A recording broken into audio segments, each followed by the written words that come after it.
Banjir yang mulai surut di ibu kota dan sekitarnya menimbulkan persoalan baru. Gunungan sampah di berbagai titik harus segera dibersihkan. Kekhawatiran terhadap ancaman penyakit leptospirosis terbukti. 2 pasien korban banjir di Jakarta menderita penyakit yang disebarkan melalui kencing tikus bercampur banjir. Halo pemirsa, laporan mengenai sampah sisa banjir dan ancaman leptospirosis ini akan mengisi jumpa kita kali ini. Saya, Chandra Sugara Nazir, dan pemirsa inilah Seputar Indonesia.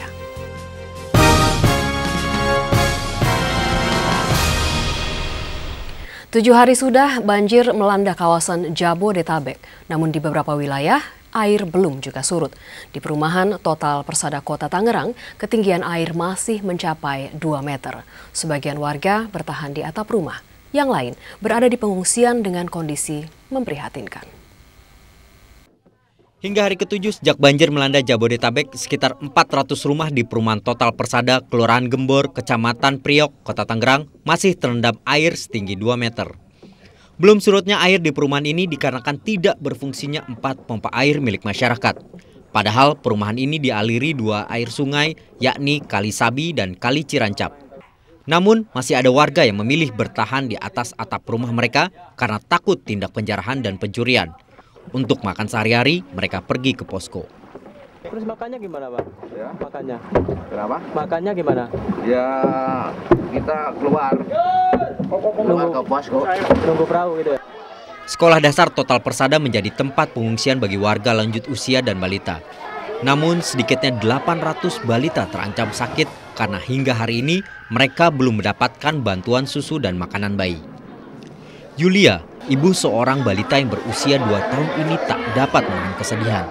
Selain rumahnya rusak terendam banjir setinggi 2 meter, putranya di pengungsian kini menderita sakit diare dan panas.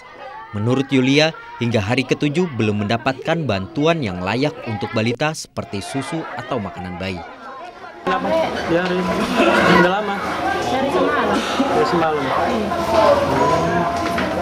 Parah, Bu? Ya udah sering sih, udah pagi ini aja udah ada 5 kali. 5 kali diare? Cuman dia nggak sambil muntah. Selain itu, para pengungsi juga kekurangan air bersih. Menurut data Puskesmas Gembor, sedikitnya 80 balita dan manula setiap harinya berobat karena terserang diare, ispa, dan gatal-gatal. Ahmad Jamaluddin melaporkan dari Tangerang. Sejumlah ruas jalan di Jakarta Timur juga masih tergenang air dengan ketinggian antara 20 hingga 50 cm. Genangan air mengakibatkan kemacetan yang cukup panjang.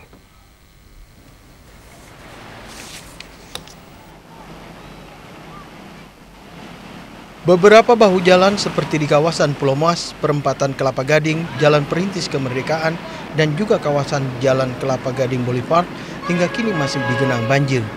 Ketinggian air masih mencapai lutut kaki orang dewasa.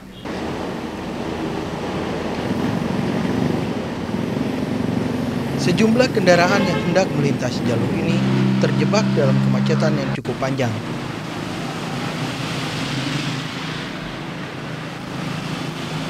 Di beberapa wilayah di Kelapa Gading yang telah surut, sejumlah warga membersihkan rumah-rumah mereka.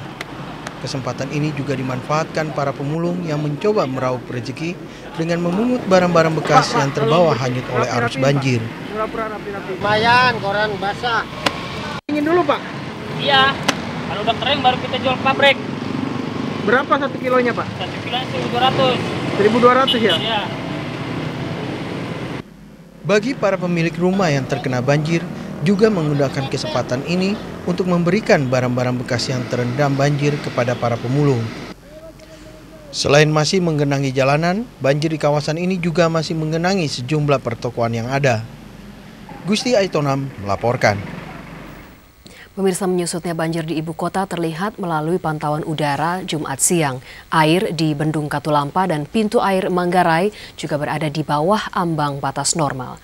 Hanya saja, gunungan sampah terlihat di beberapa titik di sepanjang Sungai Ciliwung. Berikut hasil pantauan kameramen Norman Fajar.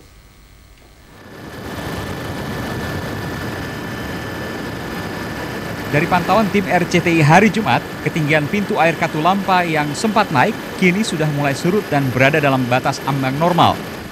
Di sekitar aliran Sungai Cilengsi, kawasan Sentul, tampak lahan serapan air yang justru dibangun menjadi perumahan dan lapangan golf. Hal yang sama juga tampak di kawasan Gunung Putri. Ratusan hektar daerah serapan air kini berubah fungsi menjadi tambang pasir, lapangan golf, dan lahan untuk perumahan. Sementara itu daerah Cibinong yang merupakan perbatasan Sungai Cilengsi dan Ciliwung tertutup rumah-rumah warga di bantaran sungai. Di kawasan Cijantung, aliran sungai tampak melebar dan dipenuhi sampah serta pohon-pohon tumbang sisa terjangan banjir. Di Cawang, tampak rumah-rumah yang rusak akibat terjangan banjir beberapa hari lalu. Pantauan ketinggian di pintu air Manggarai juga tampak banyak sampah menumpuk, namun ketinggian air tampak mulai surut. Dari hasil pantauan tim RCTI, sisa genangan masih tampak di sekitar Manggarai, sementara Jumat siang dari arah Muara Ciliwung, hujan kembali turun. Norman Fajar melaporkan. Timbunan sampah yang terbawa arus Sungai Ciliwung kini menjadi masalah baru pasca banjir, khususnya di jembatan gantung yang putus di kawasan Condet, Pasar Minggu. Belum terlihat adanya upaya Pemda DKI Jakarta untuk membersihkan ratusan kubik sampah yang tersangkut sejak sepekan yang lalu. Pemirsa, banjir yang melanda Jakarta beberapa hari lalu memang meninggalkan beberapa persoalan bagi warga. Seperti tempat saya saat ini di Pasar Minggu, Jakarta Selatan. Bisa terlihat di belakang saya terdapat ratusan kubik sampah yang terbawa arus Sungai Ciliwung. Sampah-sampah ini terdiri dari sampah plastik, sampah rumah tangga, dan kayu-kayuan. Entah bagaimana dan kapan sampah ini bisa dibersihkan kembali hingga melancarkan arus Sungai Ciliwung. Selain masalah sampah yang klasik, masalah yang menimpa warga sini adalah masalah transportasi. Jembatan penghubung warga antara Pasar Minggu dan Condet rubuh terbawa arus hari Sabtu lalu. Padahal jembatan gantung ini terbuat dari besi baja. Bisa Anda lihat masih terdapat sisa-sisa dari jembatan ini.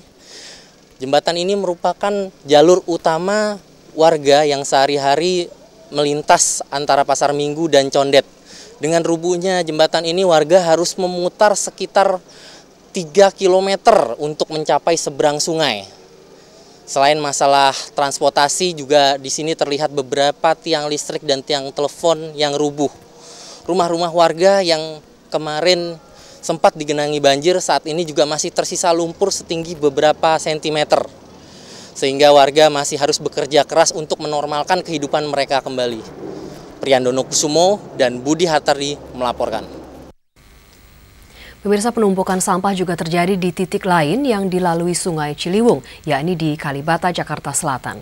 Tumpukan sampah di tempat ini juga harus segera dibersihkan. Kita segera temui reporter Ira Syarif yang kini berada di lokasi. Ira, seberapa parah sebenarnya dampak dari sampah akibat banjir ini? Ya, Chandra, memang benar sekali bahwa akibat banjir yang melanda kota Jakarta sepekan ini, banjir sangat mengakibatkan banyak sampah. Dapat Anda saksikan di lokasi tempat saya sekarang berdiri di Kalibata, Jakarta Selatan. Sampah-sampah berserakan di mana-mana berupa kayu-kayu, alat-alat rumah tangga warga sehingga menimbun ke arah jalan dari Kalibata menuju Cililitan. Jalanan ini sempat macet total dan mengakibatkan arus lalu lintas terhambat. Bahkan dari arah Cililitan ke Kalibata tidak bisa dilalui oleh kendaraan bermotor akibat timbunan sampah yang menggunung. Dan Chandra, selain mengakibatkan sampah, banjir juga mengakibatkan rumah-rumah warga di daerah sini tersapu bersih oleh banjir. Seperti apa keadaannya saat ini? Saya berada bersama dengan Ibu Sofia yang rumahnya tersapu bersih oleh banjir beberapa hari lalu.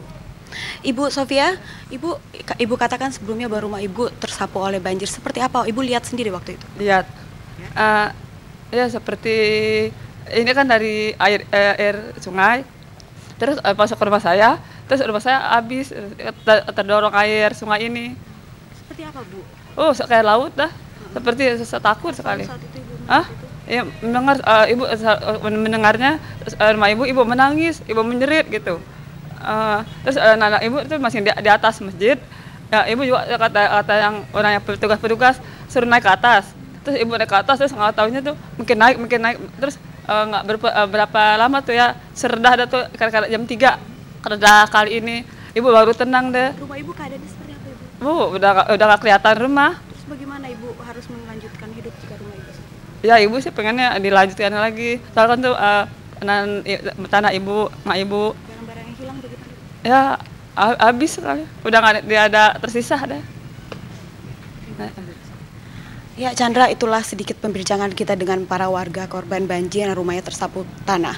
Semoga pemerintah dan warga sekitar bekerja sama agar membantu para korban banjir. Kembali ke Anda Chandra. Ya, lalu Ira, bagaimana dengan penanganan sampah di tempat-tempat lokasi banjir? Siapa sebenarnya yang harus bertanggung jawab menangani masalah sampah ini? Ya Chandra, kalau di pantauan kami di lokasi saat ini memang sudah dikerahkan 2 buah eskavator dari Pekerjaan Umum DKI Jakarta. Eskavator ini dikerahkan secara bertahap. Awalnya dikerahkan 1 eskavator untuk memunguti sampah-sampah yang mengganggu ruas jalan. Namun karena tidak bisa, akhirnya ditambah 1 eskavator kembali agar bisa lebih cepat mengerahkannya. Saat kami tanyakan sampai kapan eskavator ini akan dikerahkan, mereka bilang sampai selesai sampah ini bersih hingga jalan bisa dilalui lagi oleh kendaraan bermotor. Sementara rumah warga, kami tanyakan juga, mereka bilang tidak ada bantuan, mereka membantu membersihkan rumah-rumah warga tetangga-tetangganya dengan usaha sendiri. Kembali ke Anda Chandra. Ira, terima kasih atas laporan Anda. Ira Syarif melaporkan dari Kalibata, Jakarta Selatan. Pemirsa, pintu air Manggarai juga menghadapi masalah sampah. Setidaknya 50 truk sampah harus diangkut dari pintu air Manggarai. Upaya pembersihan pintu air Manggarai diawasi oleh puluhan anggota Satpol PP.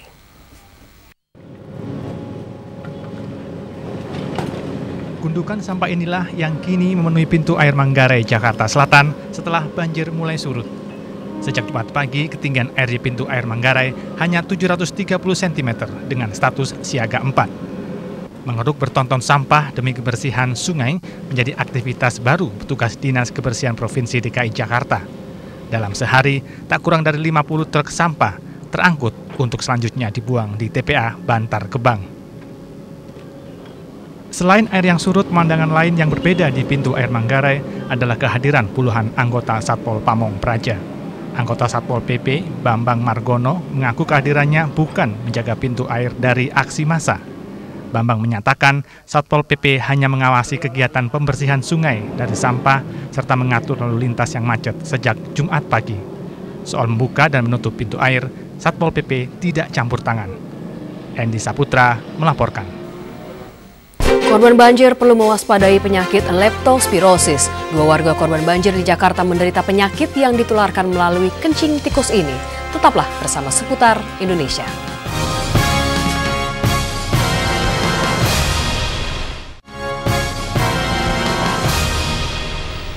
Belum usai banjir melanda Jakarta, korban banjir dihadapkan pada ancaman berbagai macam penyakit.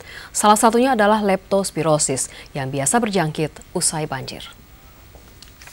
Tabroni terbaring lemah di ruang soka lantai 5 RSUD Tarakan, Jakarta Pusat. Tim dokter menyatakan pria ini positif menderita leptospirosis yang ditularkan melalui kencing tikus yang tercampur banjir. Rumah Tabroni di Karet Tengsin, Jakarta Selatan tergenang banjir akhir pekan lalu. Selain Tabroni, Sarmata juga dinyatakan positif leptospirosis. Pria 61 tahun ini masih mengalami panas tinggi. Entin, sang istri, mengaku pernah mendengar mengenai leptospirosis, namun tidak menduga kencing tikus ini berefek ganas. Ibu juga kurang tahu ya gitu ya. Habis kalau naruh makan memang saya naruh di piring, ditutupin, nggak tahu gitu sih. Namanya namanya binatang, atau dari parat, atau apa kencing nggak tahu ya. Nah, rumahnya, hah? Iya, nggak tahu bakal seganas segini, saya nggak tahu. Penyakit leptospirosis biasa menjangkiti pada korban banjir. Bila tidak ditangani dengan benar, bisa menyebabkan kematian. Penyakit ini ditularkan melalui kencing binatang, seperti tikus, babi, sapi, kambing, kuda, anjing, serangga, burung, landak, kelelawar, dan tupai. Air kencing tikus yang terbawa banjir masuk ke dalam tubuh melalui permukaan kulit yang terbuka, seperti selaput, lendir mata, hidung, ataupun makanan minuman yang terkontaminasi urin tikus. Gejala awalnya adalah demam menggigil, pegal linu, nyeri kepala, nyeri tenggorokan, batuk kering, mual, muntah, hingga buang-buang air. Penyakit ini sering dikira masuk angin atau flu. Dalam kondisi parah, penderita tidak akan sanggup duduk atau berdiri. Untuk mengantisipasi menyebarnya penyakit ini, para korban banjir maupun para relawan harus benar-benar waspada. Jagalah kebersihan, menutup luka, dan menggunakan pelindung seperti sarung tangan karet sewaktu kontak dengan air kotor, serta selalu memakai sepatu bot. Niwayan Suryatini dan Ruby Majid melaporkan.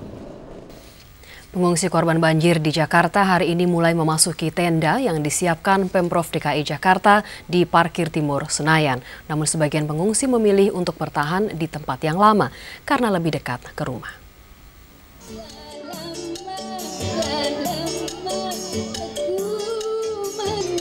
Para pengungsi ini asik bergoyang mengikuti alunan musik dangdut. Musik organ tunggal ini sengaja dihadirkan untuk menghibur para pengungsi korban banjir yang menghuni tenda-tenda di Parkir Timur Senayan. Mereka mulai berdatangan ke tenda-tenda pengungsi berskala besar sejak hari Kamis. Murwanti misalnya, ia menghuni tenda di Parkir Timur Senayan ini setelah Satpol PP menggusur tempatnya berteduh di kolong jembatan Cempaka Putih setelah banjir melanda rumahnya. Ya enak sih Mbak, kalau saya bilang emang enak sih ya, daripada di rumah kan susah cari makan, habis banjir udah sampai 3 meter. Ya pengen lah Mbak, saya pengen lagi kumpul sama ibu saya, sama bapak saya.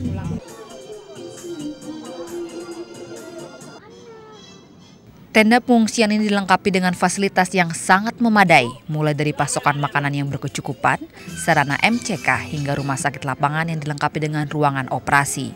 Sampai saat ini, Parkir Timur Senayan menampung 200 orang pengungsi yang berasal dari Petamburan Jakarta Pusat dan Pedongkelan Jakarta Timur.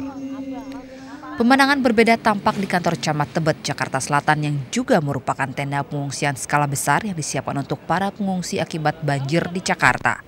Tenda yang sudah didirikan sejak 2 Februari lalu hingga hari Kamis masih belum dihuni karena seluruh pengungsi di kawasan tersebut masih berada di kelurahan masing-masing. Akhirnya tenda dipakai untuk mengkoordinasi bantuan kepada korban banjir yang datang dari masyarakat, Pemda DKI dan Polda Metro Jaya. Fasilitas yang ada di sini selain logistik adalah perahu karet 11 buah, 1 unit ambulans dan tenaga sukarelawan 150 orang. Tenda pengungsi yang dibangun di 5 wilayah Jakarta ditujukan demi kenyamanan para pengungsi dan supaya lebih mudah mendistribusikan bantuan. Namun ternyata masih ada sebagian pengungsi yang menganggap pembangunan tenda khusus pengungsi ini belum efektif. Saya rasa tidak efisien ya. Yang lebih baik itu sekarang Pemda memikirkan satu tempat di setiap kelurahan yang namanya ruang kosong gitu kan, lingkungan lapangan lah gitu dibangun di setiap kelurahan. Ini fungsinya penting kan, untuk nanti suatu terjadi bencana alam masyarakat sudah tertampung per kelurahan. Bukan harus dari Bidara Cina ke Jenderal Urip, itu jauh sekali. Mereka kan takut rumahnya kenapa-napa. Lokasi yang jauh memang menjadi kendala tersendiri bagi efektivitas tempat pengungsian ini. Saya khawatir logika memindahkan di tempat yang berjauhan dengan kampung halaman di mana orang itu berada, itu logika proyek. Gitu. Nah, oleh karena itu harus kita tentang dan itu akan terjadi pemubaziran. Dalam kondisi darurat akibat bencana alam, tidak ada yang lebih diinginkan oleh para korban selain berada di tempat yang nyaman meski dalam kondisi yang terbatas. Kamp pengungsi berskala besar diharapkan benar-benar bisa menjadi solusi bagi masalah pengungsi, supaya tidak perlu ada lagi pengungsi yang tidak mendapat bantuan yang memang menjadi haknya.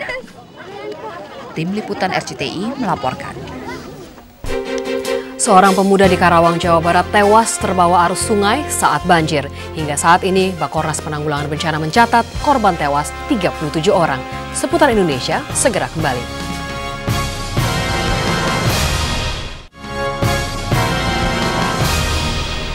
Seorang pemuda di Karawang, Jawa Barat tenggelam terbawa arus sungai saat banjir. Suhendar, warga Kampung Rajan, Desa Jatimulya, Kecamatan Pedes, Kabupaten Karawang, Jawa Barat, hanyut saat menyeberangi sungai di belakang rumahnya.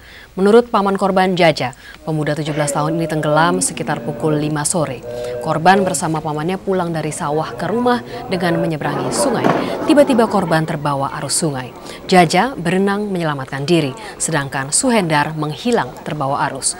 Korban ditemukan Jumat siang dan langsung dimakamkan. Badan Koordinasi Nasional Penanggulangan Bencana dan Penanganan Pengungsi mencatat jumlah korban tewas akibat banjir saat ini mencapai 37 orang. Data korban tewas kemungkinan bertambah karena Satkorlak masih melakukan verifikasi korban yang tewas karena sakit. Kita berkesimpulan sementara kita ambil 37 ini sebagai korban yang meninggal karena yang sakit itu juga Satkorlak belum bisa merinci apakah itu karena sakit berkaitan langsung dengan bencana atau tidak. Jakarta tidak memiliki infrastruktur yang memadai menghadapi banjir besar tahun ini. Kami akan kembali dengan laporannya sesaat lagi.